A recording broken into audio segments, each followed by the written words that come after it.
வணக்கம். தனலட்சுமி ராஜா, மதுரை. தெரிந்த கோயில் தெரியாத ரகசியம்.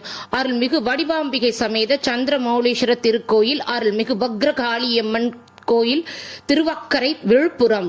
திருவக்கரையில் அமையப்பெற்ற 2000 ஆண்டுகள் பழமையான சிவன் கோயில் என்றாலும் இங்கு வக்கரமான நிலையில் பக்தர்களுக்கு அருள்பாலிக்கும் வக்ரகாளி அம்மன் கோயில் மிகவும் பிரசித்தி பெற்றது. இங்கு மும்முகம் கொண்ட சந்திரமௌலீஸ்வரர், வரதராஜ பெருமாள் அருள்பாலிக்கிறார்கள். இங்கும் காணப்படாத கோயிலுக்குள் கோயில்கள் என்ற அமைப்பு.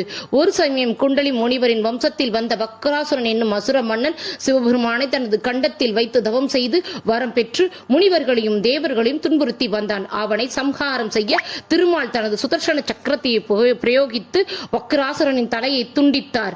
ஆனால் தலையிலிருந்து வழிந்த இரத்தத்திலிருந்து வக்ராசுரன்கள் உருவாகினார்கள். இதனை கண்டு உமா பார்வதி தனது ஆதி பராசக்தி ரூபமான கோர காளியாக மாறி வக்ராசுரனின் பெருகி வந்த குருதியை உறிஞ்சி நிலத்தில் விடாதபடி குடித்து விட்டாள்.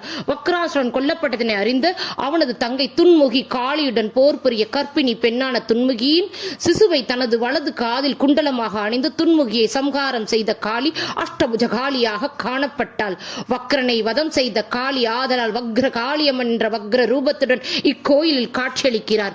வக்ர காளியம்மன் திருவுளச் சுழவியானது பார்த்தாலே வீசிலிருக்க வைக்கக்கூடிய பிரம்மாண்டமாகவும் அற்புதமாக அமர்ந்த கோலத்தில் தலையில் கபால கிரீடத்துடன் விரிந்த கண்களை பூமியில் பார்த்தபடி தலையை இடதுபுறமாக சற்று சாய்த்தபடி காதில் குண்டலமாக துன்முகியின் சிசுவை அணிந்தபடி கோரை பற்களுடன் வலது காலை தூக்கி பீடத்தின் மேல் வைத்து அமர்ந்த நிலையில் இடது கால் பூமியின் மேல் பதிந்தபடி உள்ள நிலையில் இடது பாதத்திற்கு கீழே ஆதிசங்கர பிரதிஷ்டை செய்த ஸ்ரீ சக்கரம் உள்ளது.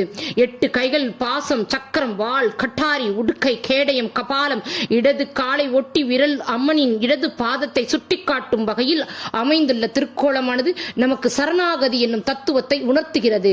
வக்ர காளியின் முகதர்சனம் கண்ட பின்னே பாத தரிசனம் காண்பது விசேஷம்.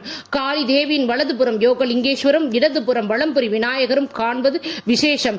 இத்திருத்தலத்தில் வடிவாம்புகளின் சந்திரமௌலீஸ்வரர் சன்னதியில் மூலவரின் லிங்க திருமேனியானது 3 முகங்களுடன் மும்முக லிங்கமாக ஆவுடை மேல் காணப்படுவதும், கிழக்கு தத்புருஷம், வடக்கு வாமதேவம், தெற்கு அகோரம் என்ற தாத்பரியத்துடன் பிரம்மா, விஷ்ணு, ருத்ரன் ஆகியோரின் முகங்களை குறிக்கிறது.